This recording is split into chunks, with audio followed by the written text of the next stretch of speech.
You wanna go so you can see them better? Yomori est un orphelin solitaire qui a du mal avec l'idée de l'amour. Il arrête vite l'école et passe ses journées à jouer chez lui. Mais une nuit, il rencontre une séduisante vampire qui lui suce tout son sang.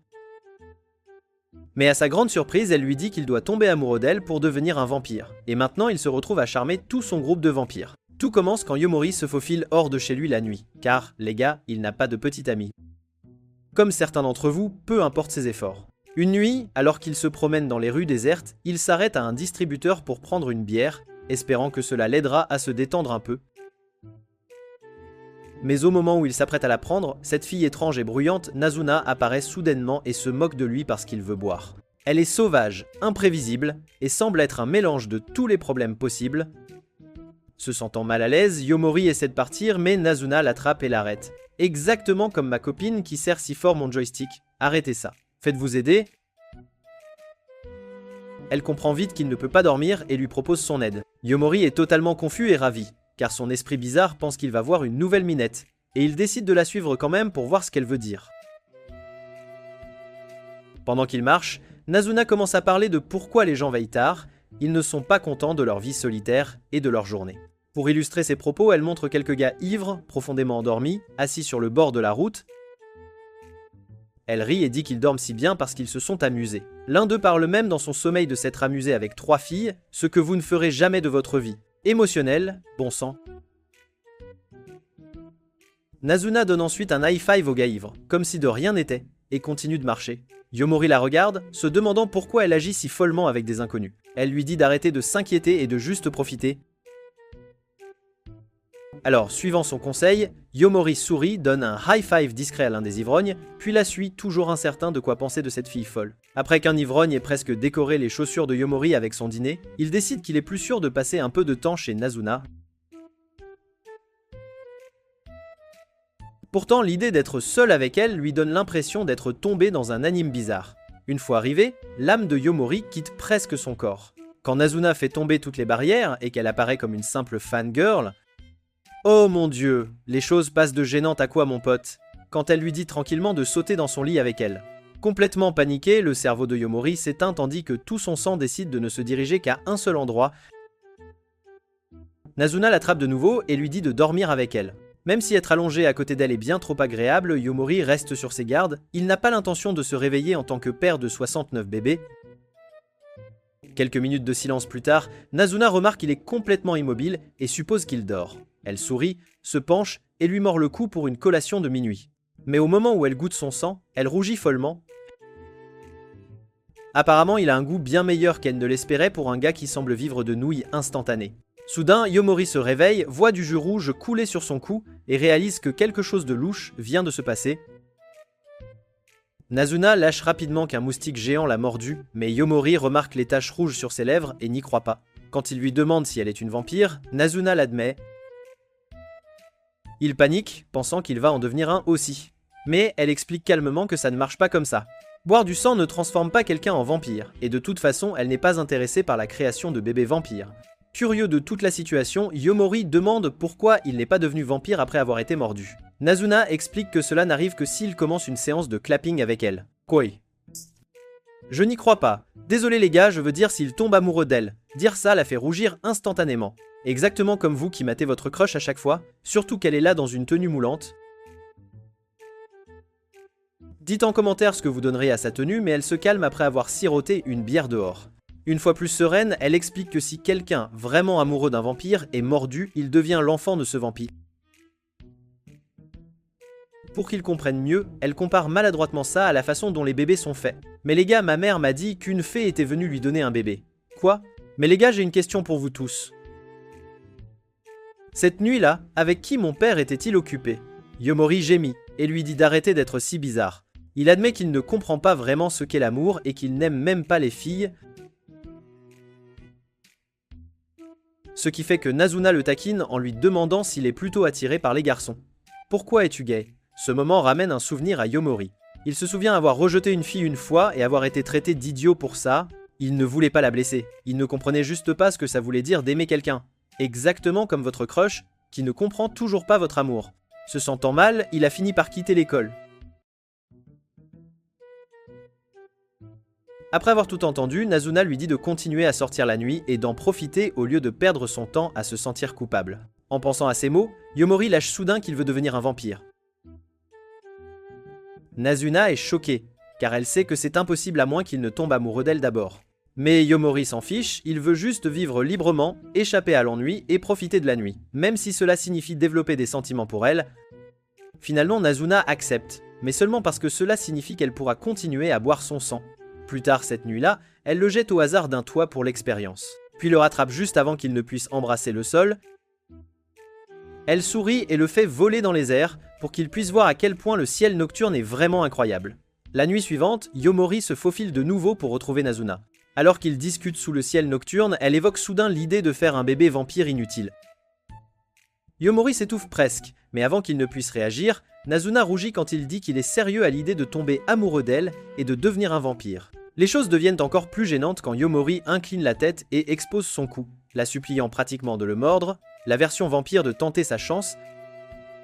Nazuna est troublée un instant mais se ressaisit vite, boit un peu de son sang et admet qu'il a un goût étonnamment bon. Le lendemain, Yomori erre, espérant la revoir, mais finit par abandonner, réalisant que peu importe combien elle se nourrit de lui, cela ne le transformera pas encore en vampire. Juste au moment où il s'apprête à rentrer, Nazuna apparaît soudainement de nulle part. Yomori s'agace et la réprimande pour avoir disparu toute la nuit. Elle hausse les épaules avec désinvolture, disant qu'elle cherchait juste un mauvais garçon au hasard à grignoter. Cela rend instantanément Yomori jaloux, et il la traite de fille assoiffée.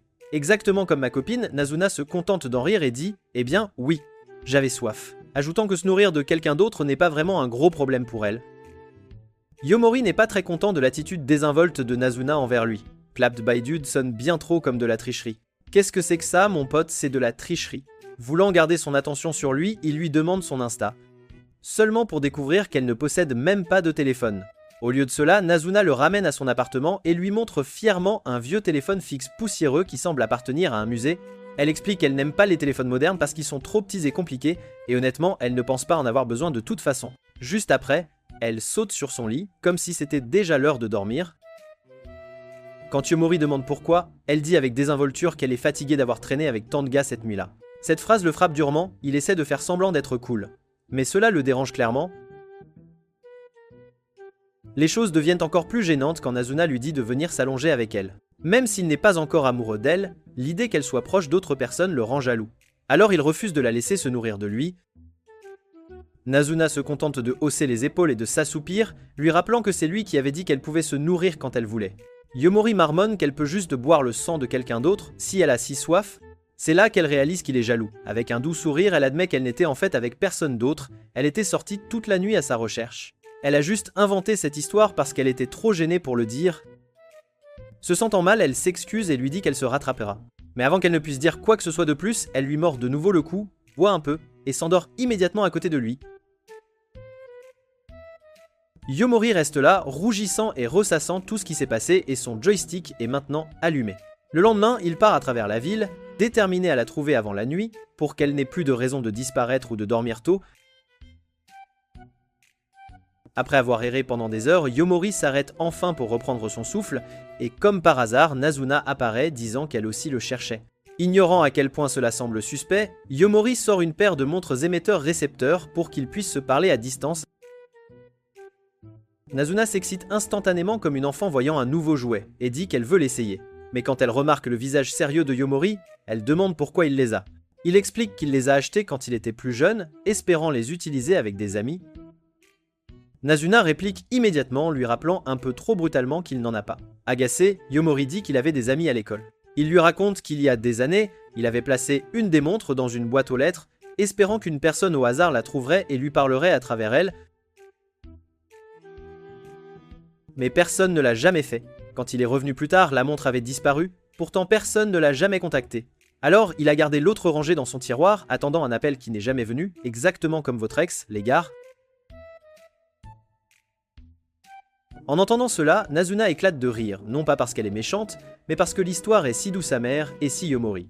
Elle arrête de ricaner seulement quand il suggère qu'ils utilisent réellement les montres maintenant, alors ils se séparent, parlant à travers les émetteurs-récepteurs tandis qu'ils marchent sous le ciel nocturne. Yomori adore cette sensation, c'est simple, mais ça le fait de se sentir connecté à elle. Nazuna, pendant ce temps, rougit quand il dit que c'est comme s'ils étaient en couple. Yomori souhaite secrètement pouvoir tomber amoureux d'elle bientôt, tandis que Nazuna ne pense qu'à goûter de nouveau son sang plus tard. Finalement, ils se retrouvent, et Nazuna le fait voler au-dessus de la ville une fois de plus. Cette fois, elle atterrit à son ancienne école, le taquinant avant de lui mordre le cou de nouveau. Le mélange de nostalgie, d'adrénaline et de la morsure de Nazuna laisse Yomori complètement étourdi. Et peut être, juste peut être, une petite séance de clapping de 30 secondes. Sur le chemin du retour plus tard cette nuit-là, Yomori jette un coup d'œil à son ancienne montre-bracelet et se demande ce qu'est devenue sa paire manquante. Juste à ce moment, il entend un petit bip. Quand il se retourne, il est stupéfait de voir Akira, une fille de son école, debout là. Comme il est encore très tôt, elle lui demande ce qu'il fait dehors si tard, mais Yomori reste là, figé, ne sachant pas quoi dire. Avant ce moment, il avait déjà parlé avec Nazuna de pourquoi il n'avait pas d'amis.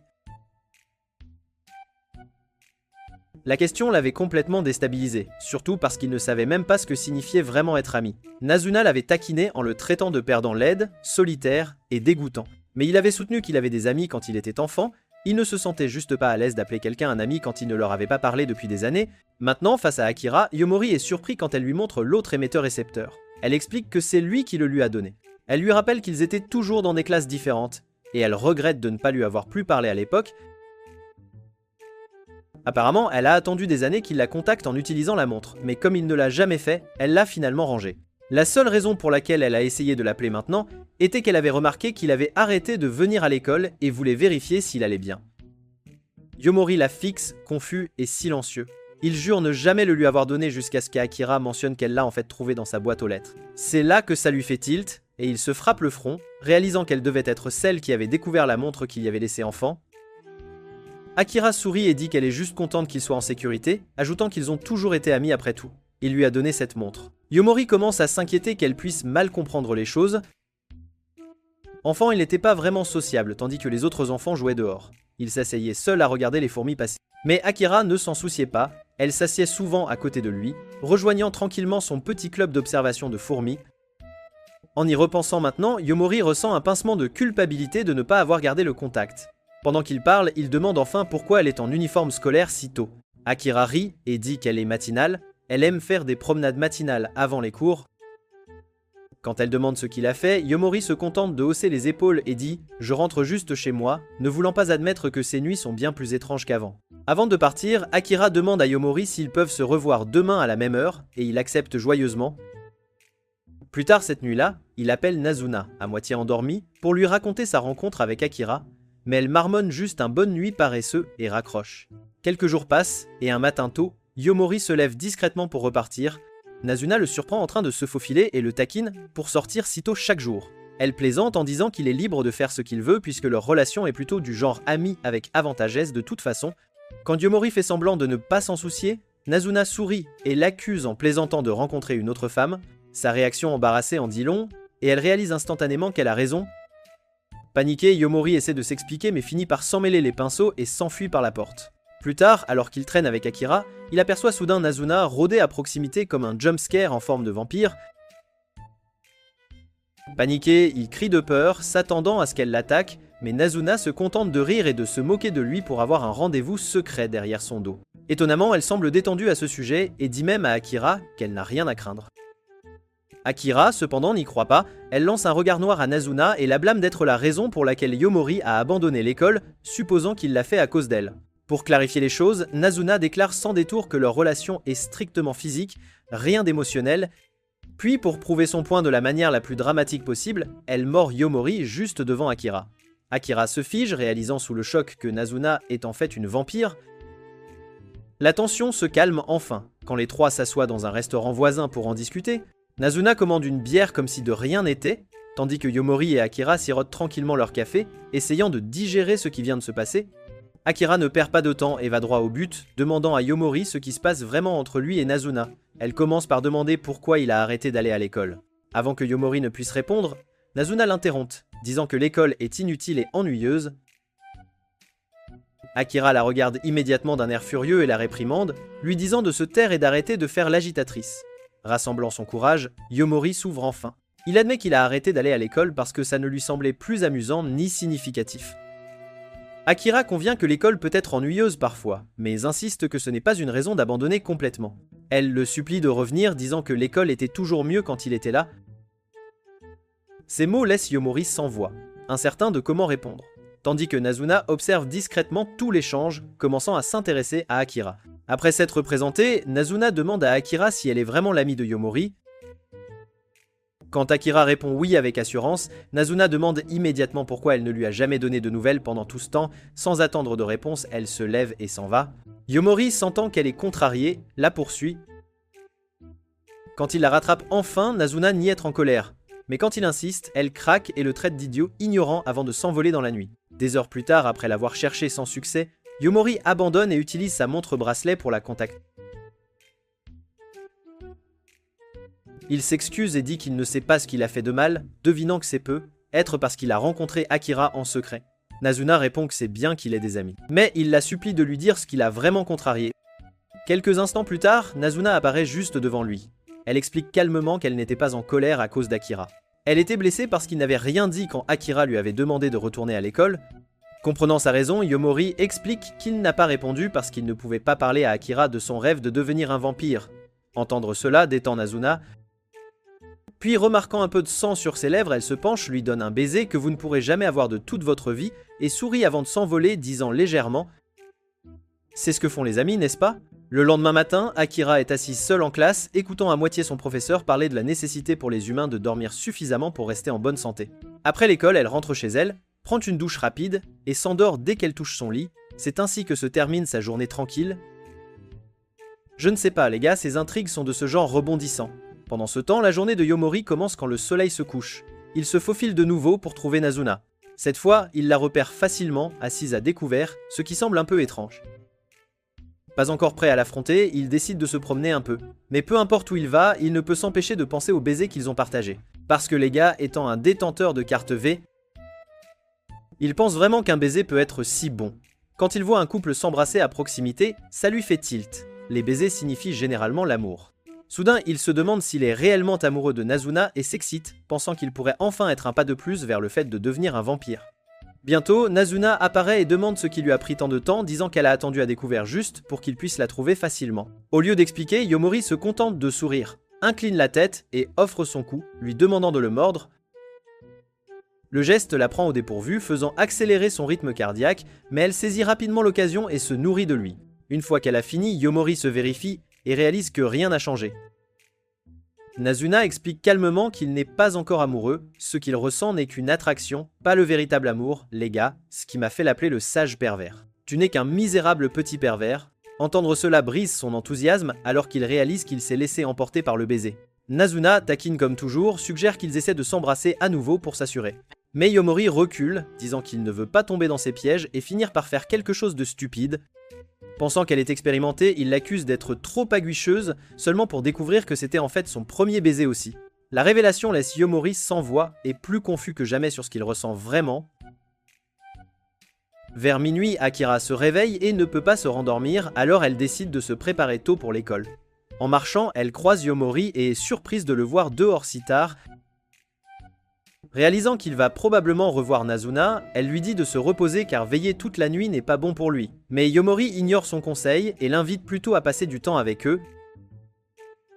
Une heure plus tard, Yomori est complètement épuisée après avoir perdu encore et encore contre Nazuna à un jeu vidéo. Akira est juste assise à proximité, les regardant tranquillement s'amuser. Quand le match se termine, Nazuna sourit et défie Akira de jouer, plaisantant en disant que si elle perd, elle lui donnera un baiser. Akira refuse catégoriquement, mais elle s'agace en réalisant que Yomori aurait eu un baiser s'il avait gagné. Se tournant vers lui, elle affirme qu'elle soutiendra toujours la personne qu'il aime, mais pas Nazuna, qu'elle qualifie de faiseuse de troubles imprudente et irréfléchie. Nazuna rit et déclare que Yomori ne l'aime même pas de cette façon. Pour le prouver, elle sort un jeu de simulation de rencontre et le force à jouer. Akira observe attentivement, remarquant que Yomori apprécie les filles confiantes mais trouve aussi les timides plutôt mignonnes. En voyant comment il se comporte avec Nazuna, elle se sent soulagée, réalisant que leur relation n'est peut-être pas ce qu'elle imaginait.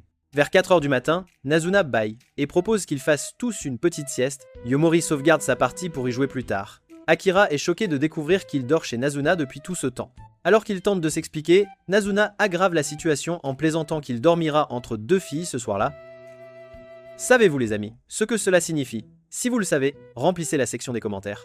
Ça, elle le place au milieu, mais Akira est gêné et décide de partir tôt pour l'école. Un peu mal à l'aise, Avant qu'elle ne puisse partir, Gamori lui dit qu'il n'est pas sûr de sortir seul, et Nazuna ajoute qu'il pleut et qu'elle n'a même pas de parapluie. Puis, juste pour taquiner Akira encore plus, Nazuna se penche et mord à nouveau le cou de Yomori. Akira, choqué, lui demande pourquoi elle continue de faire ça. Nazuna sourit simplement et répond que c'est parce que son sang a un goût incroyable, et qu'en plus c'est lui qui veut qu'elle continue de le boire, c'est aussi simple que ça. Même après avoir entendu la réponse de Nazuna, Akira n'est toujours pas convaincue, alors elle continue de demander ce qui se passe réellement entre eux. C'est alors que Yomori admet finalement qu'il souhaite devenir un vampire, c'est son grand désir. Akira est choqué, disant qu'il devrait déjà en être un puisque Nazuna l'a mordu plus d'une fois. Alors que Yomori explique que cela ne fonctionne que s'il tombe amoureux d'elle, Nazuna rougit énormément et se retourne rapidement, disant qu'il devrait juste dormir. En s'allongeant, Yomori s'excuse discrètement auprès d'Akira de l'avoir entraîné dans tout ce désordre. Il lui dit qu'il voulait juste être honnête pour qu'elle ne s'inquiète pas pour lui. Akira sourit et dit que ça lui va, lui disant d'arrêter d'être si rigide et de se détendre.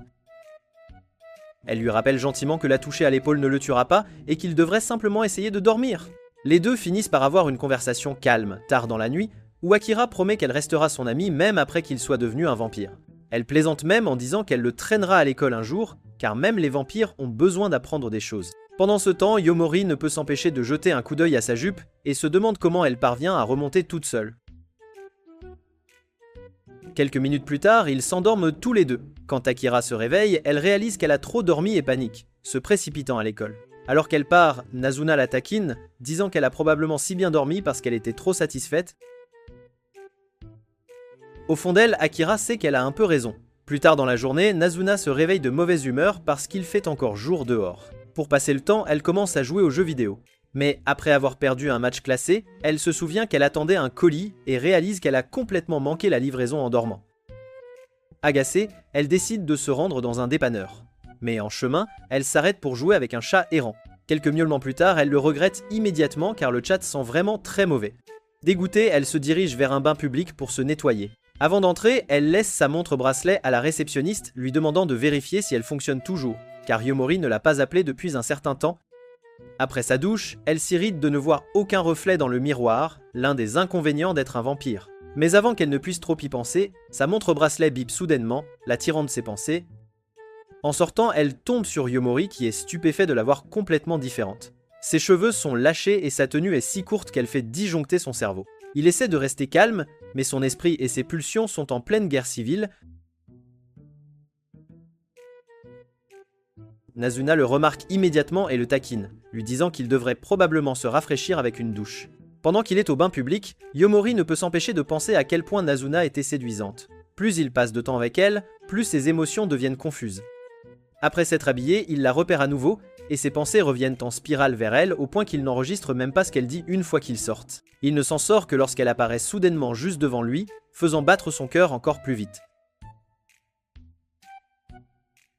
Sans réfléchir, il lui demande de le mordre à nouveau. Nazuna n'hésite pas une seconde et y va directement. Mais cette fois, Yomori ne le fait pas seulement pour le frisson. Il veut savoir si le sentiment qu'il éprouve quand elle boit son sang est réellement de l'amour ou autre chose. Nazuna, étant plus affamée que d'habitude, boit plus qu'elle ne devrait. Même si ça fait mal, Yomori ne peut s'empêcher de ressentir quelque chose de plus profond, un étrange mélange de douleur, de calme et d'excitation intense. Quand elle s'arrête enfin, il prend une respiration tremblante et pointe du doigt un endroit proche où il pourrait se reposer, seulement pour réaliser que c'est un love hotel, rendant le moment bien plus gênant qu'il ne l'avait imaginé. Nazuna est trop heureuse, je ne sais pas pourquoi. Dites-le moi dans les commentaires. Restez concentrés. Nazuna ne se soucie absolument pas d'être dans le Love Hotel, elle semble même apprécier l'idée. En fait, elle semble apprécier l'idée, taquinant que c'est l'endroit parfait pour que les choses deviennent un peu folles. Pendant ce temps, Yomori lutte intensément pour se contrôler, essayant de ne pas céder aux pensées qui lui traversent l'esprit. Voyant clair en lui, Nazuna le confronte, disant qu'elle savait déjà ce qu'il pensait plus tôt quand elle a bu son sang. Yomori admet qu'il n'aime pas l'intimité avec quelqu'un qu'il considère comme un ami, mais Nazuna en rit, lui disant qu'il est normal d'avoir ses pensées parfois. Elle admet qu'elle a hâte de se nourrir de lui à nouveau parce que ses émotions ont un goût différent à chaque fois, et honnêtement, il avait un goût incroyable avant. Après cela, Nazuna met un film dramatique à plein volume juste pour agacer les gens de la chambre d'à côté, bien qu'elle grogne d'avoir dû payer pour cela d'abord. Plus tard, alors qu'il traîne, Yomori se souvient qu'elle l'a appelé délicieux et commence soudainement à se sentir incertain, se demandant si cela signifie qu'elle a mordu d'autres personnes aussi. Remarquant l'expression sur son visage, Nazuna pointe nonchalamment un gars au hasard à proximité et dit qu'elle s'est déjà nourrie de lui, choquant complètement Yomori. Réalisant qu'il ne veut pas entendre parler des autres personnes qu'elle a mordues, Nazuna sourit et dit « Détends-toi. J'ai aussi mordu des filles, mais maintenant tu es le seul. » Elle le rassure ainsi, avec un petit sourire. Curieux, Yomori lui demande comment elle se nourrissait avant qu'ils ne se rencontrent. Sans aucune hésitation, Nazuna admet qu'elle attirait les gens en prétendant offrir des services un peu coquins, laissant Yomori complètement sans voix et stupéfait. De retour chez elle, Nazuna enfile sa tenue d'infirmière et explique qu'elle travaillait comme câlineuse professionnelle et que parfois les choses allaient un peu plus loin. Yomori est choqué et regarde rapidement sa liste de services puis dit nerveusement qu'il veut juste un massage. Nazuna sourit, saute sur lui et commence immédiatement. À mi-chemin, Yomori se sent mal à l'aise alors que son corps réagit de lui-même. Mais il n'arrête pas de se dire que ce n'est rien d'étrange, juste une réaction naturelle. Quand Nazuna se penche près de son cou, il réalise qu'elle mordait ses clients pendant qu'ils étaient détendus ou endormis. L'atmosphère devient tendue et les choses commencent à devenir plus intimes entre eux. Avant que quoi que ce soit d'autre ne se produise, la sonnette retentit. Nazuna soupire et voit que c'est une de ses anciennes clientes nommée Kiyosumi. Comme elle est fatiguée d'avoir massé Yomori, elle lui dit de s'en occuper.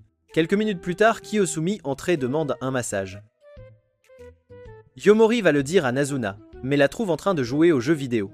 Agacé, il la réprimande pour avoir menti sur sa fatigue. Nazuna rit et essaie de le convaincre de masser Kiyosumi à la place, le taquinant pour s'amuser.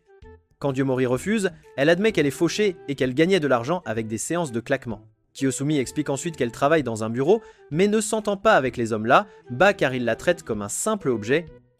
Elle déteste aller prendre un verre avec eux après le travail et préfère rester tard au bureau. À cause de tout ce stress, elle vient de temps en temps chez Nazuna pour un massage afin de se détendre. Lors de certaines de ces séances passées, Kiyosumi a même pleuré tant les massages de Nazuna étaient relaxants. Mais cette fois, elle se sent étrange d'être prise en charge par un homme. Pendant qu'elle attend, Yomori est dans une autre pièce où Nazuna lui promet de lui donner un baiser s'il fait du bon travail. Excité par l'offre, il se prépare et entre vêtu d'une tenue de cosplay d'infirmière. Alors qu'il commence à masser Kiyosumi, elle lui dit d'y aller plus fort, et la pensée d'être payé plus ce baiser le maintient concentré. Par curiosité, elle lui demande son âge. Quand il le lui dit, elle est surprise et lui demande pourquoi il travaille déjà. Yomori explique qu'il a besoin d'argent et qu'il reste éveillé toute la nuit parce qu'il aime la sensation de paix que cela procure. En entendant cela, Kiyosumi repense à ses jours d'école quand elle se faufilait tard la nuit pour prendre des collations dans un dépanneur. Elle dit que ces temps simples lui manquent, puis demande à Yomori pourquoi il a quitté l'école. Il répond que c'est juste devenu ennuyeux, ce qui la fait rire. Elle admet qu'elle est aussi épuisée par le travail et fatiguée de faire semblant d'être heureuse avec ses collègues. En y pensant, elle se met soudainement à pleurer, disant qu'elle en a marre de tout. Son téléphone sonne au milieu de tout ça, c'est son patron qui appelle tard le soir. Kiyosumi sait qu'elle doit y aller ou risquer de perdre son emploi. Voyant cela, Yomori réalise qu'elle lui ressemble beaucoup, piégée et fatiguée. Il lui dit de ne pas y retourner et insiste pour qu'elle reste pour la nuit puisque sa séance n'est pas terminée. Pour prouver qu'il est sérieux, il appelle Nazuna, qui apparaît soudainement à travers le mur, choquant Kiyosumi. Quand Yomori la supplie d'empêcher Kiyosumi de partir, Nazuna accepte, puis la jette en plaisantant directement par la fenêtre. Paniqué, Yomori saute après elle, la rattrapant en plein air, tandis que Nazuna fonce pour les soulever tous les deux. Une fois qu'ils atterrissent en toute sécurité, Kiyosumi dit qu'elle doit quand même retourner au travail, car c'est pas comme l'école, elle ne peut pas simplement sécher quand son patron appelle. Yomori lâche alors que Nazuna est une vampire et qu'il veut en devenir un aussi pour pouvoir profiter de la nuit pour toujours. Kiyosumi trouve ça bizarre mais commence à rire, le stress s'évaporant. Après avoir passé un certain temps à voler avec eux et à sentir la brise nocturne, elle admet qu'elle ne peut pas continuer cela éternellement et décide de retourner au travail. Avant de partir, elle remercie Yomori de l'avoir réconfortée et dit qu'elle se sent beaucoup mieux. Yomori sourit et promet que lorsqu'il deviendra enfin un vampire, il la transformera elle aussi, c'est une promesse. Plus tard, Nazuna le taquine à propos de cette promesse, lui rappelant qu'il ne sait même pas quand il deviendra lui-même un vampire. Yomori lui dit qu'il trouvera bien un moyen après tout. Il est plutôt populaire auprès des filles, n'est-ce pas? Et faire tomber Kiyosumi amoureuse de lui ne devrait pas être si difficile. Le lendemain, Yomori passe à l'appartement de Nazuna et elle lui dit de trouver quelque chose d'excitant à faire. Après avoir réfléchi un peu, il suggère d'assister à une soirée piscine de minuit. Nazuna accepte immédiatement et Yomori a secrètement hâte de la voir en maillot de bain. À sa grande surprise, elle se présente vêtue de vêtements décontractés à la place, mais d'une manière ou d'une autre, elle semble encore plus éblouissante que toutes les autres personnes présentes. Alors que Nazuna s'éloigne pour prendre des boissons, tous les gars autour commencent à la fixer. L'humeur de Yomori change au moment où il remarque deux d'entre eux essayant de flirter avec elle. Quand il lui demande si elle est accompagnée, Nazuna admet qu'elle est venue avec Yomori mais plaisante en disant qu'il est déjà parti, puis elle accepte joyeusement leur offre de lui acheter un verre. Il n'en faut pas plus pour que la jalousie de Yomori atteigne des sommets. Incapable d'en supporter davantage, il fonce et l'éloigne du groupe, très agacé. Une fois dehors, il lui dit sans détour que toute la fête était ennuyeuse et qu'il détestait voir tous les gars baver sur elle. Voyant son air sérieux, Nazuna sourit doucement et lui dit de la suivre avec une certaine tendresse. Elle l'emmène à une autre piscine, celle de son ancienne école, où ils sont juste tous les deux. Quelques minutes seulement s'écoulent avant que la frustration de Yomori ne disparaisse. Il se détend complètement, agissant comme si rien ne s'était jamais passé. Finalement, Nazuna se penche pour boire son sang à nouveau, et ce qui se passe ensuite est disponible sur Anime Hub, pas ici les amis. Pendant le week-end, Yomori se faufile à nouveau, espérant ne croiser personne de l'école. Mais à sa surprise, quelqu'un l'appelle par son nom, c'est Kiyosumi. Elle admet qu'elle essaie aussi d'éviter de rencontrer ses collègues ou son patron. En guise de remerciement pour avoir promis de la transformer en vampire un jour, elle lui offre un verre, disant que cette pensée la rend calme. Après son départ, Yomori se sent étrange, car personne ne lui a jamais offert de cadeau auparavant. Ses pensées s'estompent quand il commence soudainement à pleuvoir. Alors qu'il s'abrite, il remarque une fille qui rejette un gars qui essayait de flirter avec elle. Elle lui fait ensuite un signe de la main, le prenant complètement au dépourvu. Plus tard, alors qu'il est sur le point de boire son verre, la même fille apparaît, elle s'appelle Seri. Elle est magnifique, ce qui fait se demander à Yomori pourquoi une déesse aussi séduisante voudrait lui parler. Elle explique que l'homme plutôt lui a offert de l'argent pour sortir avec lui. Yomori se sent mal, mais elle admet nonchalamment qu'elle voulait en fait que quelqu'un la drague, mais ce gars n'était tout simplement pas son genre. Alors que Yomori essaie de digérer cela, il jette accidentellement un coup d'œil à sa poitrine. Au lieu de se fâcher, Seri sourit et ouvre même un peu sa chemise, disant qu'il pourrait aussi bien jeter un coup d'œil correct. Embarrassé, Yomori se détourne. Mais Seri attrape son verre et s'éloigne, disant qu'elle est intéressée par lui.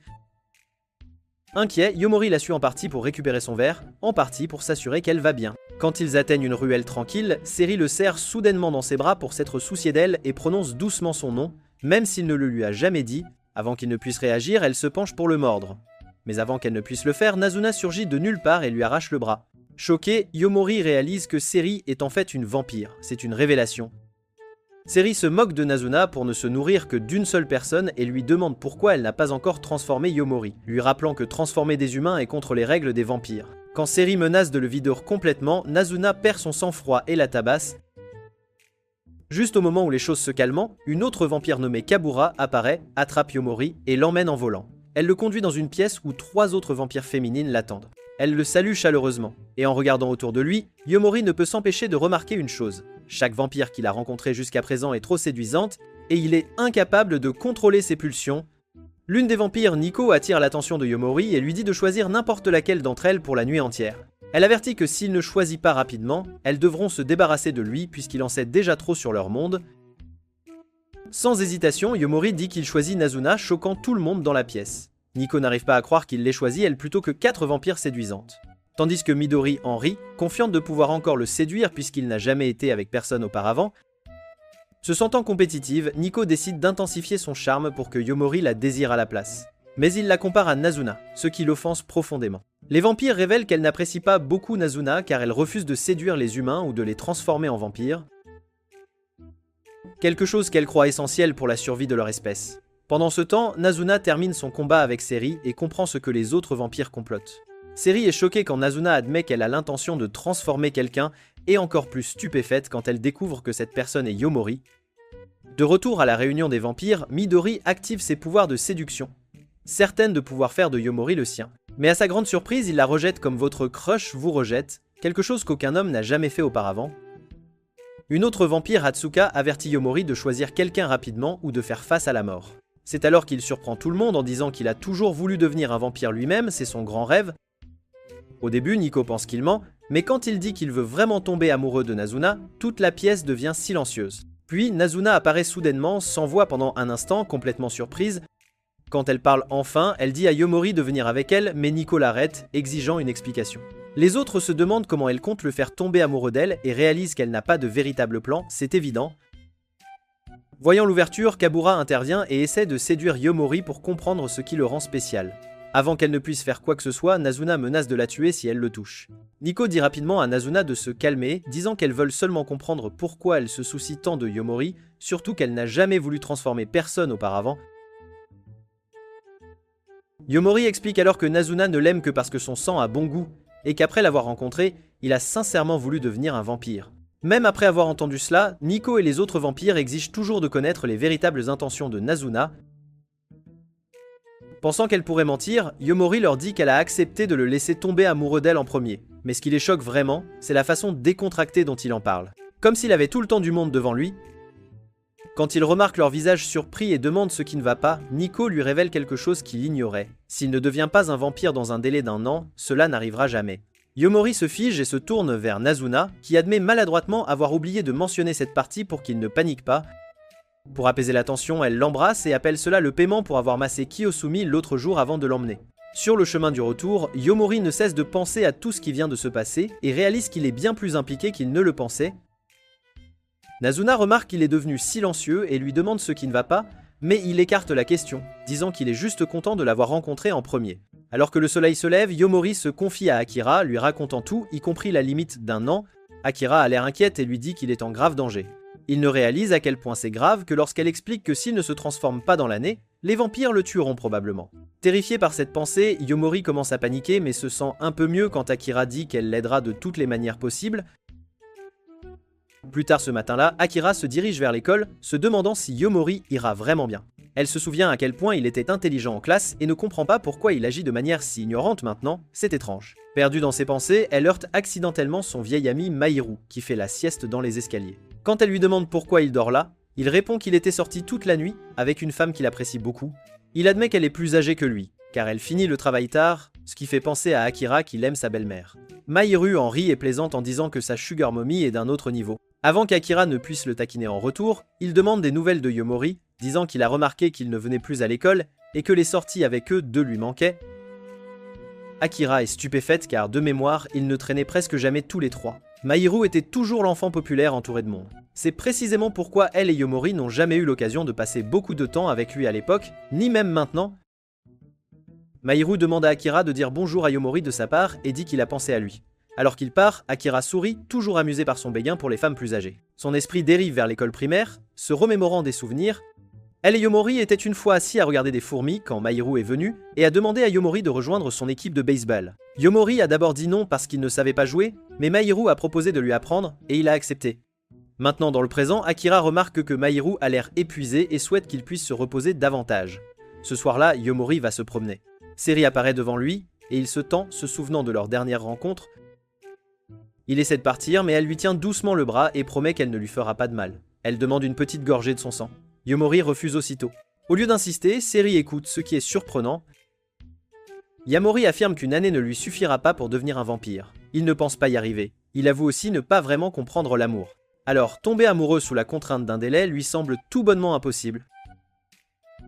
Seri reste silencieuse, voyant à quel point il est inquiet et perdu. En l'écoutant, Seri a presque le nez qui saigne tant Yomori semble pur et naïf. Trouvant cela adorable, elle commence à imaginer diverses manières pour qu'il puisse faire tomber Nizuna amoureuse de lui. Plus tard cette nuit-là, Yomori se présente chez Nizuna, la suppliant de sortir avec lui. Sans même réfléchir, elle refuse. Agacée, Yamori se plaint qu'elle préfère toujours les jeux vidéo plutôt que de passer du temps en sa compagnie. Nazuna hausse les épaules et dit que c'est parce qu'il n'est pas assez intéressant. Yamori, refusant d'abandonner, plaisante en disant qu'il grandira d'1 pouce avant la nuit pour qu'elle change d'avis. Cela fait rire Nizuna et elle accepte finalement de l'accompagner. Pendant leur rendez-vous au cinéma, Nizuna s'ennuie rapidement et décroche. Après un moment, elle réalise que toute cette idée ne venait même pas d'Yamori, mais que c'était le plan de Seri depuis le début. Yomori reste silencieux, trop nerveux pour avouer la vérité. Alors que Nizuna feuillette la liste d'idées de rendez-vous de Yomori, elle s'ennuie vite et lui dit qu'elle en a assez pour la nuit. Plus tard, Yomori est allongée dans son lit, ressassant ce qui a mal tourné, tandis que Nazuna a soudainement envie de son sang et décide de lui rendre visite. Vers minuit, elle apparaît de nulle part, l'entraîne dehors pour admirer le ciel nocturne et après un court vol s'arrête juste pour se nourrir de lui.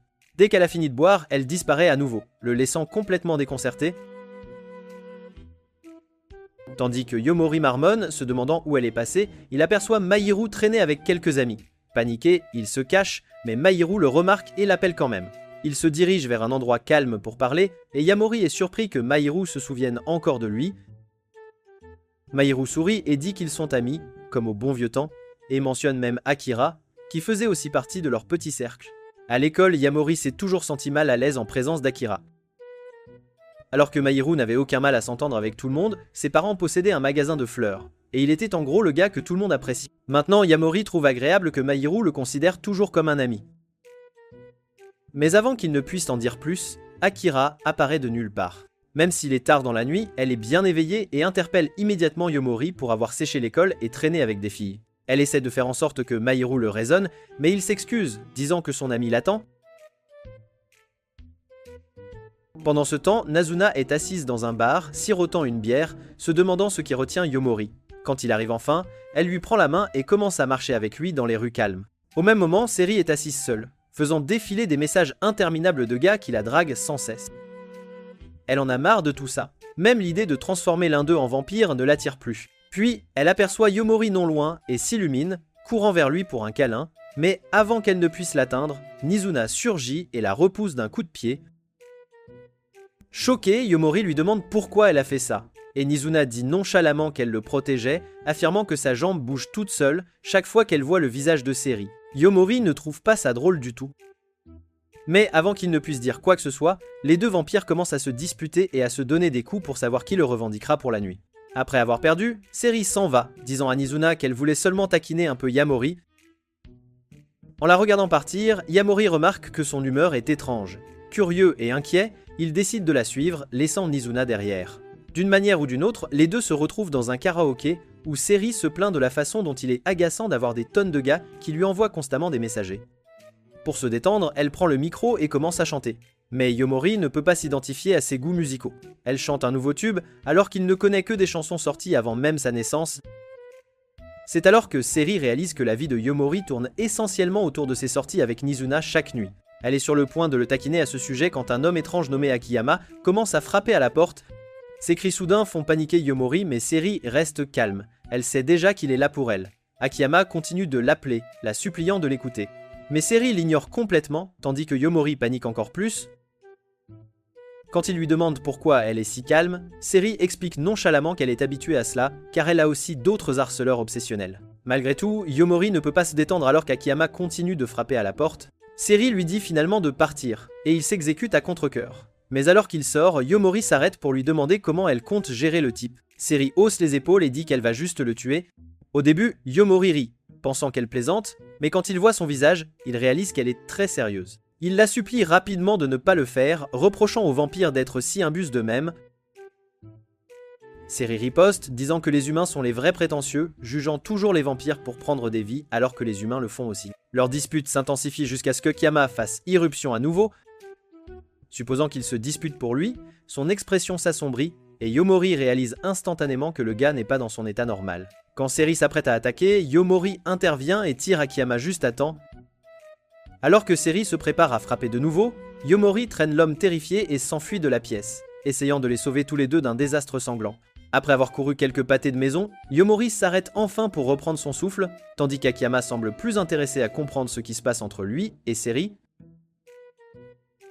Il demande sans détour si Yomori couche avec elle ou quelque chose comme ça, mais le vrai choc vient quand Akiyama admet qu'il ne sait même pas si Seri l'aime vraiment. C'est là que Yomori réalise, peut-être qu'il a aussi des sentiments pour elle.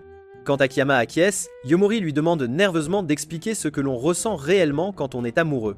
Akiyama partage son histoire. Quelques mois auparavant, il a rencontré Seri alors qu'il était ivre et ils ont fini par avoir un rendez-vous. Avec le temps, ils se sont rapprochés, mais il a commencé à se sentir vide chaque fois qu'elle n'était pas là. Seri flirtait et le taquinait constamment, mais il voulait quelque chose de réel. Plus elle s'éloignait, plus ça lui faisait mal, et c'est pourquoi il n'arrêtait pas de lui envoyer des messages. Même maintenant, il est confus quant à ses sentiments et craint qu'elle ne parle secrètement mal de lui dans son dos. Yamori confirme maladroitement que cela pourrait être vrai, mais essaie de le réconforter. Avant qu'il ne puisse finir, Seri apparaît de nulle part et dit à Yamori de s'écarter. Elle compte tuer Akiyama. Elle s'excuse calmement auprès d'Akiyama de s'être jouée de lui et admet qu'elle est une vampire qui séduit les hommes. Les fait tomber amoureux d'elle, puis les transforme. Quand elle répète qu'elle va le tuer, Yomori intervient et refuse de la laisser faire. Heureusement, il avait déjà signalé Nazuna en utilisant sa montre. Au moment où Seri les charge, Nazuna le saisit, la met à terre et la prévient que si elle égratigne ne serait-ce que Yomori, elle la tuera sur le champ. Seri insiste qu'elle n'en veut qu'à Akiyama, mais Nazuna lui demande pourquoi elle veut le tuer en premier lieu. Ce n'est pas son genre d'agir ainsi. C'est alors qu'Akiyama s'avance et prend le blâme. Il explique qu'ils n'étaient que des amis au début et qu'il n'était pas censé tomber amoureux d'elle. Seri acquiesce, disant qu'elle n'a jamais voulu le transformer du tout. Elle était fatiguée de l'amour et ne s'était ouverte à Akiyama que parce qu'il était quelqu'un à qui elle pouvait vraiment parler. Mais maintenant, elle veut tout arrêter complètement et faire comme s'ils ne s'étaient jamais rencontrés. Yomori ne peut pas accepter cela, il lui crie dessus pour son manque de cœur et dit qu'elle ne peut pas simplement abandonner quelqu'un comme Akiyama après tout ce qu'ils ont vécu. Ces mots la frappent durement et elle fond en larmes, disant qu'elle ne veut pas vraiment le perdre non plus.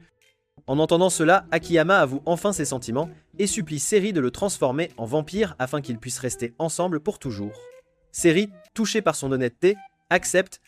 Alors qu'elle boit son sang pour achever la transformation, Nazuna taquine Yamori pour son air jaloux, disant qu'il souhaiterait probablement que ce soit lui à la place. Ensuite, Seri entraîne tout le monde dans un bar karaoké pour célébrer le début de sa nouvelle romance avec Akiyama. Quelques jours plus tard, Midori se retrouve en manque de personnel dans son café de serveuse à thème vampire. Elle commence à chercher un remplaçant mais refuse d'embaucher quelqu'un de trop attrayant. Elle ne veut pas de concurrence pour l'attention des clients masculins. Par hasard, Nizuna passe avec Yomori, et Midori décide instantanément qu'elle est parfaite pour le poste. Quand Nazuna enfile l'uniforme de soubrette, Midori réalise qu'elle a l'air étonnamment charmante. Pourtant, elle est convaincue de pouvoir facilement la surpasser et peut être même attirer l'attention de Yamori par la même occasion. Mais son plan échoue rapidement. Yamori ne la remarque même pas. Au lieu de cela, il reste concentré sur l'aide à Nizuna pour apprendre à servir les clients. Midori les associe, et Nizuna a immédiatement du mal avec ses premières répliques. Mais quand elle entend combien elle va gagner, son énergie change complètement. Elle se plonge dans son rôle avec un enthousiasme intense, agissant de manière plus dramatique qu'aucune soubrette normale ne devrait le faire. En la regardant, Yomori demande à Midori comment elle est devenue si populaire au café. Midori glousse et dit que tout est une question de son charme naturel. Pour se montrer, elle flirte avec un client au hasard, et en quelques secondes, le pauvre homme semble complètement épris. De l'autre côté de la pièce, Yomori remarque une autre serveuse nommée Arisa. Elle est élégante et douce, et il ne peut s'empêcher de la fixer. Quand il mentionne Midori, Arisa lui dit rapidement de l'appeler simplement par son prénom et de garder son identité privée. Elle admet discrètement qu'elle était la meilleure serveuse avant l'arrivée de Midori et se sent toujours éclipsée par sa beauté. Yomori insiste sur le fait que chaque serveuse est belle, ce qui fait que le baiser joueur de Midori envers lui perd complètement son effet. Une fois le travail terminé, Nazuna avale une bouteille de bière pour se détendre, tandis que Midori fait défiler les réseaux sociaux du café. Soudain, elle aperçoit quelque chose d'alarmant. Quelqu'un a secrètement posté des photos indécentes d'Arisa en ligne. Choquée, elle montre les photos à Yomori et il la reconnaît instantanément. Surprise, Midori le regarde et lui demande comment il a pu le dire si facilement, et après ça, le FBI l'a eu l'égard. Yomori dit qu'il a compris que c'était Arisa sur la photo parce qu'il a zoomé et reconnu sa taille de plat. Désolé, je veux dire par la couleur de ses cheveux, ce qui fait que Nizuna lui lance un regard étrange. Voulant découvrir qui a pris les photos, Midori décide qu'ils doivent attraper le coupable rapidement et Yomori propose d'enquêter.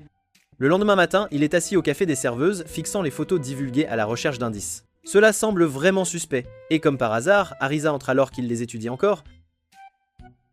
Tout le moment devient gênant. Une fois les choses calmées, Arisa s'excuse disant qu'elle a dû être négligente et laisser quelqu'un prendre ses photos. Yomori lui dit de ne pas se blâmer, disant que tout le monde fait des erreurs parfois. Il étudie attentivement la pièce et remarque que les photos ont été prises depuis l'angle de la fenêtre. Quand Arisa va se changer, il sort poliment et retrouve Nazuna dehors. Il lui explique ce qu'il a trouvé jusqu'à présent et lui montre la fenêtre. Après vérification, il est sûr que c'est là que se tenait le harceleur. Mais comme la porte était toujours verrouillée, il suppose que seul un vampire aurait pu le faire. Nazuna pense d'abord que Midori pourrait être derrière tout ça, mais Yomori lui rappelle qu'elle était au café tout le temps. Juste à ce moment-là, Arisa ouvre la fenêtre et les aperçoit en train d'enquêter. Nazuna lui dit de ne pas s'inquiéter et laisse Yomori continuer. Il prend quelques clichés d'essai du même endroit et remarque que quelque chose ne correspond pas. Puis, quand il prend une photo de Nizuna, le résultat est terrible, ce qui lui fait réaliser que les photos divulguées étaient trop parfaites pour être normales. C'est alors qu'il passe soudainement en mode détective, analysant tout comme un professionnel. Nazuna se contente de regarder, se demandant comment il est soudainement devenu si intelligent, puis réalise que c'est seulement parce que les photos d'Arisa sont impliquées. Se sentant confiant, Yomori lui demande de rassembler tout le personnel après le service du soir, car il est sûr que le coupable travaille là, mais quand tout le monde est réuni et attend des réponses, sa confiance s'estompe, tout comme la vôtre devant votre petit ami dans la chambre. Nerveux, il admet à Midori qu'il pourrait ne pas être capable de résoudre l'affaire après tout. Entendant des pas approcher, Yomori dit rapidement à Nizuna de suivre leur plan, puis se cache dans un casier avec Midori. Quand Arisa entre dans la pièce, Nizuna s'en va, mentionnant qu'elle est la dernière serveuse encore présente. À l'intérieur du casier exigu, Yomori est gêné parce que la poitrine de Midori est pressée contre lui, rendant la situation encore plus embarrassante. Midori, agacé, chuchote pourquoi il se cache là en premier lieu. Yomori explique que le coupable en veut à Arisa, et c'est leur meilleure chance de les prendre en flagrant délit. Alors que Midori se penche pour regarder les photos, elle sent soudainement quelque chose frôler sa jambe, et lui lance un regard, lui rappelant qu'il y a quelques jours à peine, elle n'était pas son genre. Embarrassé, Yomori dit qu'il ne peut pas s'en empêcher puisqu'elle est plutôt bien dotée, mais il se fige au moment où il entend le bruit d'une fenêtre qui s'ouvre en grinçant. Tous deux jettent un coup d'œil et sont stupéfaits de trouver Arisa en train de prendre des photos suggestives d'elle-même. Confus, Yomori demande pourquoi elle fait ça, mais Midori intervient immédiatement avec la réponse. Elle explique qu'Arisa était jalouse de toute l'attention que Midori recevait des clients masculins. Par frustration, Arisa a divulgué ses propres photos en ligne pour se faire remarquer à nouveau et attirer plus de clients. Même si c'était une mauvaise décision, étonnamment, Midori ne se fâche pas et lui dit que ce n'est pas grave parce que personne n'est parfait. Pourtant, Arisa se sent gênée et dit qu'elle veut démissionner. Midori la convainc de rester, disant qu'il est naturel pour les filles de vouloir de l'attention et que certaines en tirent même de l'argent. Finalement, les deux se réconcilient et règlent leurs différends. Plus tard, Midori discute avec Yomori au café, disant qu'elle adore prendre de jolies photos jusqu'à ce qu'elles soient parfaites. Elle prend la pose pour un selfie et entraîne Yomori dans le cliché avec elle. Après avoir travaillé au café des serveuses pendant quelques semaines, Nazuna s'achète enfin un vrai lit et quelques tenues étranges. Yomori trouve ça drôle mais aussi impressionnant. Elle explique que travailler au café lui a fait réaliser à quel point elle aime gagner de l'argent, alors elle prévoit de reprendre son travail de partenaire de câlin pour maintenir ses revenus. Yomori propose de l'aider à trouver des clients. Et pendant qu'il marche, il tombe sur une femme à l'air fatiguée nommée Anko. Pensant qu'elle serait parfaite pour le service de Nazuna, il essaie de lui parler. Mais quand elle demande ce qui se passe, il devient nerveux et se retrouve maladroitement à un rendez-vous accidentel avec elle, expliquant que ses intentions sont purement professionnelles. Cependant, quand Anko entend parler du travail de câlin, son expression change. Elle admet qu'elle pensait qu'il flirtait avec elle et dit qu'elle n'aurait en fait pas été contre, car elle se sent seule depuis un moment. Puis elle s'énerve, rappelant à Yomori qu'il est illégal pour quelqu'un de son âge de travailler à des postes de nuit aussi tardifs. Quand Anko remarque à quel point Yamori a l'air tendu, elle rit doucement et lui dit de se détendre, elle n'est pas la police. Au début, elle refuse son offre de rencontrer Nazuna pour une séance de câlin, mais quand il mentionne que les massages font partie de l'offre, sa curiosité s'éveille. Yamori, essayant de maintenir la conversation, lui demande ce qu'elle fait comme travail. Avec un sourire en coin, Anko dit qu'elle est détective privée. La réponse le stupéfie car il ne pensait pas que de vraies personnes avaient des emplois comme ça en dehors des films. Elle rit et explique qu'elle travaille sur des cas de personnes disparues et attrape les amants infidèles, le taquinant en disant « Tu serais surpris du nombre de ratés avec lesquels je traite chaque jour ». Après une pause, Anko plisse les yeux et demande si Yomori est un de ces gars qui traînent toute la nuit. Il admet que oui, et elle dit nonchalamment qu'elle recherche un homme disparu nommé Akiyama. Le nom fait instantanément figer Yamori, il sait que c'est le petit ami de Seri. Essayant de dissimuler, il prétend nerveusement n'avoir jamais entendu parler de lui. Mais Anko n'est pas dupe, elle lui attrape soudainement le poignet et se penche près de lui, observant attentivement sa réaction. En sentant son pouls, elle comprend qu'il ment et c'est clairement quelque chose. Yomori commence à paniquer, mais Anko finit par relâcher sa prise, soupire et s'excuse d'être trop intense. Avant de partir, elle lui offre un sourire taquin et dit « La prochaine fois, essaie de flirter correctement avec moi, peut-être alors je te montrerai ce que c'est vraiment de sortir avec une détective. » Allô ? Quand Yomori retourne auprès de Nazuna, elle lui crie dessus pour n'avoir pas ramené de nouveaux clients. Pour se rattraper, il lui tend une bouteille d'alcool, ce qui la calme rapidement. Le lendemain soir, Akira, Mahiru et Yamori se retrouvent. Et Mahiru a une idée folle, s'introduire dans leur école la nuit, juste pour s'amuser. Akira hésite mais décide de les accompagner car cela ressemble à une petite aventure. Une fois à l'intérieur, Mahiru commence à parler des 7 rumeurs effrayantes de l'école et dit qu'il veut voir si l'une d'elles est vraie. D'abord, il vérifie les toilettes où une fille fantôme est censée apparaître. Mais au lieu de trouver un fantôme, il finit par se cogner la tête en essayant de faire une blague à Akira. Puis il se dirige vers la salle de musique, où l'on dit qu'un piano joue tout seul, et quelques autres lieux hantés, aucun d'eux ne s'avère réel. Alors qu'ils sont sur le point de partir, Mahiru se souvient d'une dernière histoire, celle d'un professeur disparu il y a 10 ans et qui est censé apparaître la nuit. Curieux, ils vont vérifier. Mais quand Mahiru ouvre la porte de la salle de classe, il se fige sous le choc, le professeur disparu est là, Mais quelque chose ne va pas, ses yeux brillent en rouge et sa peau est pâle. Avant qu'il ne puisse réagir, le professeur se jette sur Akira, essayant de la mordre. Mahiru intervient rapidement pour la protéger et crie à Yomori de l'aider. Mais Yomori reste immobile, confus quant à la raison pour laquelle ce vampire est différent des autres qu'il a rencontrés. Le professeur dit qu'il ne s'est pas nourri depuis 10 ans et qu'ils ont choisi le pire moment pour apparaître. Alors qu'Akira s'excuse, Yomori attrape finalement une chaise et la brise sur le professeur, la tirant en sécurité. En reprenant son souffle, Yomori remarque que le professeur a l'air plus blessé qu'en colère, comme s'il luttait pour garder le contrôle. Soudain, l'homme leur dit de s'enfuir avant qu'ils ne perdent complètement la tête. Juste à ce moment-là, Anko entre, calme comme toujours. Et au lieu d'être effrayée, elle salue le vampire comme une vieille amie. Elle lui offre même son cou, le laissant se nourrir d'elle. Mais après une gorgée, il recule et dit que son sang a un goût terrible. Anko hausse les épaules et se tourne vers le groupe, expliquant tout ce qu'elle sait sur les vampires. Elle révèle que l'homme était bien leur professeur disparu. Et parce qu'il a refusé de boire du sang toutes ces années, cette nuit aurait été sa dernière envie. Yamori commence à se demander pourquoi le professeur a refusé de boire du sang si longtemps. C'est alors qu'Anko lui demande s'il pense vraiment que devenir un vampire est quelque chose qui vaut la peine d'être désiré. Le professeur commence alors à se confier, expliquant qu'il est tombé amoureux d'une vampire qu'il a piégée pour le transformer.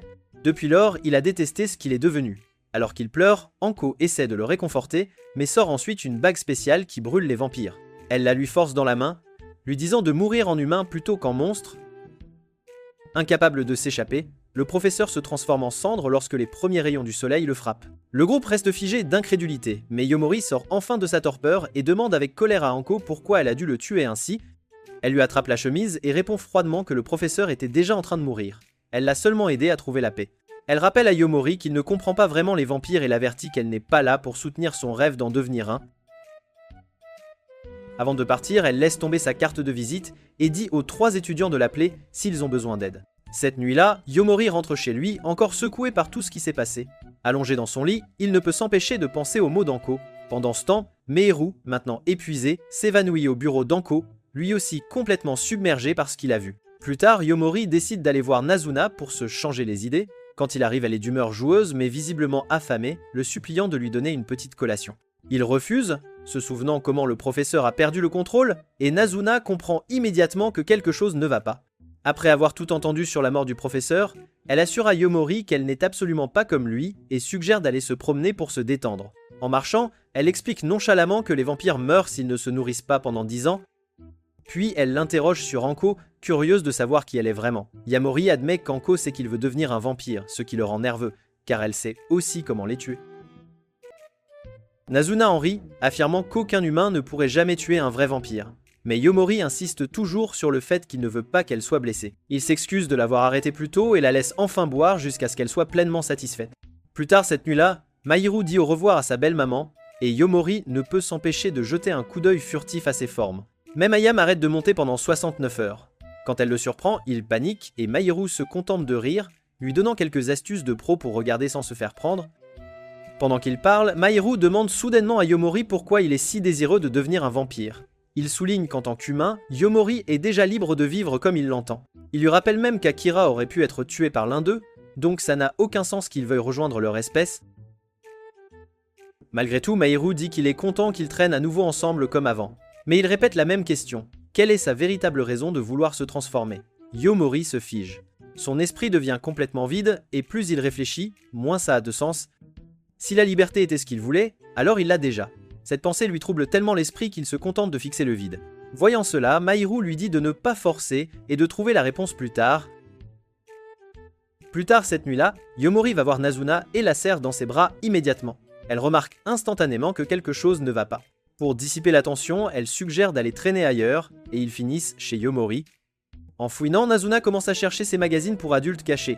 Mais quand elle n'en trouve pas, elle cherche plutôt des mouchoirs ou de la lotion. Entre 2 taquineries, elle lui demande soudainement s'il a des doutes sur le fait de devenir un vampire. Yomori admet que ce n'est pas aussi simple qu'il le pensait. Il dit qu'être un vampire doit venir avec ses propres problèmes. Mais tant qu'elle est là, ça ne le dérange pas. Au fond, cependant, il craint que ses choix ne mettent ses amis en danger. L'expression de Nazuna change un instant avant qu'elle ne lui demande pourquoi il aime tant la nuit. Il répond que cela le fait de se sentir libre. Nazuna lui dit alors qu'une fois que quelque chose fait partie de votre routine, cela perd finalement son excitation, et même la nuit pourrait sembler ennuyeuse un jour. Elle avoue qu'être un vampire n'est pas toujours amusant non plus. Vivre des décennies peut devenir ennuyeux, bien qu'elle plaisante en disant qu'au moins elle a maîtrisé les jeux vidéo.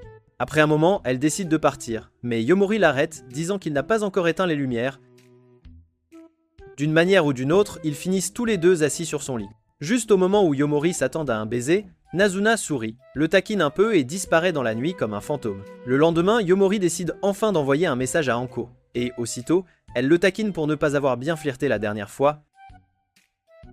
Il ignore sa blague car il n'est pas intéressé par ça et lui demande plutôt ce qu'elle sait réellement de lui. À sa grande surprise, Anko commence à parler de sa vie avec des détails étonnants, mentionnant même des choses personnelles étranges qui le laissent tout rouge. Quand il lui dit d'arrêter, elle rit et dit qu'elle ne faisait que deviner. Yomori change de sujet et lui demande pourquoi elle déteste tant les vampires. Anko explique que les humains et les vampires ne peuvent jamais vivre en paix ensemble. Elle qualifie les vampires de monstres et lui dit qu'il ne peut probablement pas en devenir un de toute façon puisqu'il ne comprend même pas l'amour. Son humeur devient soudainement sérieuse alors qu'elle dit qu'il pourrait mourir parce qu'il en sait trop sur leur espèce. Ce qui effraie le plus Yomori, c'est quand elle mentionne Nazuna par son nom se demandant pourquoi cette vampire l'a entraînée dans ce monde en premier lieu. En entendant cela, Yomori panique. Mais Anko le force à choisir, vivre en tant qu'humain ou mourir en tant que vampire de sa main. Curieux, il lui demande si elle sait vraiment comment tuer les vampires, et elle répond avec assurance que oui, mais elle refuse d'expliquer comment. Pourtant, Yomori ne recule pas et dit que tous les vampires ne sont pas mauvais. Frustré, Anko appelle la police et signale un garçon suspect errant la nuit, forçant Yomori à fuir avant qu'il ne le trouve. Il se cache dans un parc jusqu'à ce que Hatsuka le découvre. Pendant ce temps, à l'appartement de Nazuna, elle s'ennuie de jouer et décide de rendre visite à d'autres vampires. De retour chez Hatsuka, Yomori la suit à l'intérieur et est stupéfait de voir deux filles et un gars la vénérer pratiquement. Ils sont tous amoureux d'elle et prêts à faire tout ce qu'elle demande. Elle leur dit nonchalamment de partir puisqu'elle a de la compagnie. Pendant qu'elle se douche, Yomori s'assied en pensant à ce qu'il a vu. Il se dit que ces gens doivent attendre de devenir des vampires. Mais quelque chose chez Hatsuka semble toujours différent. Quand elle sort de la douche, Yomori se fige, elle est plate comme une planche de surf. Puis elle lâche nonchalamment la bombe. C'est en fait un homme. Le cerveau de Yomori manque d'exploser sous le choc et Hatsuka se contente de rire, disant qu'il pensait que Nazuna l'aurait déjà mentionné. Yomori dit à Hatsuka que Nazuna ne partage pas vraiment grand chose avec lui. Hatsuka hoche la tête, disant que Nazuna a toujours été du genre à éviter les discussions profondes, mais se demande si peu, être les deux se disputent. Pendant ce temps, Nazuna retrouve les autres vampires et admet que Yomori pourrait ne jamais devenir l'un d'eux. Elle s'excuse d'avoir rompu leur accord précédent, mais les supplie de le laisser tranquille, même s'il reste humain. Nico ne le prend pas bien. Elle claque sa main sur la table, la brisant en morceaux. Furieuse, elle crie sur Nazuna d'être venue et d'avoir fait une demande aussi ridicule, menaçant même de la tuer sur le champ. Les autres vampires, cependant, sourient et lui disent d'y aller si elle pense pouvoir gagner. Nazuna garde son calme, rappelant à Nico que se tuer est interdit entre vampires. Au lieu de cela, Nico suggère la solution la plus simple, se débarrasser de Yomori. Cela pousse Nazuna à bout, et elle rétorque que s'il lui arrive quoi que ce soit, elle enfreindra elle-même les règles et mettra fin à Nico. La tension s'épaissit alors que Nico exige de savoir ce qui rend cet humain si spécial, de toute façon. Au même moment, de retour avec Hatsuka, il est surpris d'entendre Yomori dire qu'il n'est plus sûr de vouloir devenir un vampire. Mais il se détend quand Yomori explique qu'Anko a récemment tué l'un des leurs, ce qui l'a bouleversé. Comme Yomori ne sait pas grand chose de la vie des vampires ni comment ils peuvent être détruits, Hatsuka l'assure que Nazuna ne lui cache rien.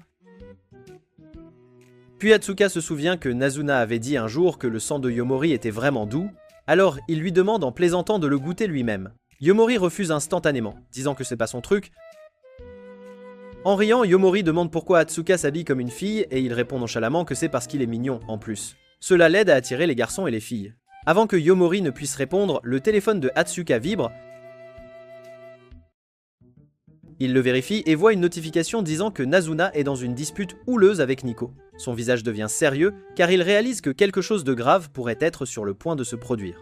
Quand Yomori apprend ce qui se passe, tout s'éclaire enfin. Sa vie est en réel danger. Et Nazuna a essayé de le protéger tout ce temps. Voyant à quel point les choses deviennent risquées, Hatsuka dit soudainement que ce sera lui qui transformera Yomori en vampire à la place. Confus, Yomori demande pourquoi. Et Hatsuka explique que Nazuna n'est pas vraiment du genre romantique. Alors peut-être que les choses fonctionneraient mieux entre eux deux, après tout. Ce sont tous les deux des gares. Yomori le regarde comme s'il disait « Frère, sérieusement ?» Même si une partie de lui se demande brièvement si cela pourrait réellement fonctionner, il rejette rapidement l'idée, disant que son cœur appartient à Nazuna. Hatsuka demande si c'est juste à cause de son genre, mais Yomori répond que même si Hatsuka était une fille, il choisirait toujours Nazuna. Soulagé que Hatsuka n'essaie pas de lui faire du mal, Yomori le remercie et part à sa recherche. Quand il atteint Nico, il est déjà trop tard, Nazuna est parti.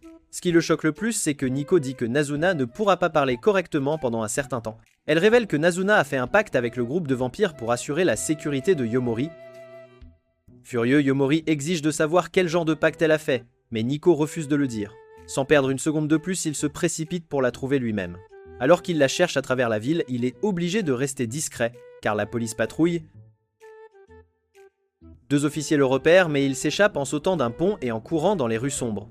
Pendant ce temps, Nazuna marche seule, se demandant si Yomori est en colère contre elle. Elle se sent coupable de lui avoir menti tout ce temps. La vérité, c'est qu'elle n'a jamais vraiment su comment profiter de la nuit elle-même.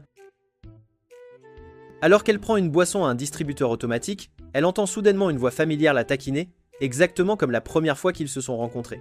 Elle se retourne, choquée de voir Yomori debout là. Il lui dit qu'il l'a cherchée dans toute la ville et un soulagement l'envahit en la voyant en sécurité.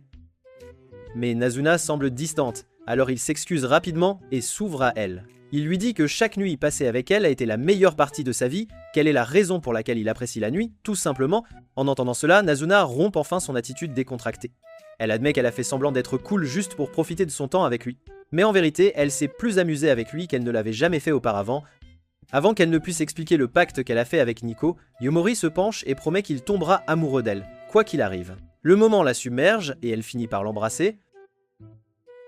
Au fond d'elle, Nazuna réalise qu'elle veut devenir le genre de vampire dont Yomori pourrait vraiment tomber amoureux. Et avec ce baiser, cela les mène à leur chambre, là où les gars, Yu et moi, ne pouvons pas aller. Alors c'est tout pour la vidéo d'aujourd'hui. Regardez la vidéo suivante et je vous retrouverai dans la prochaine.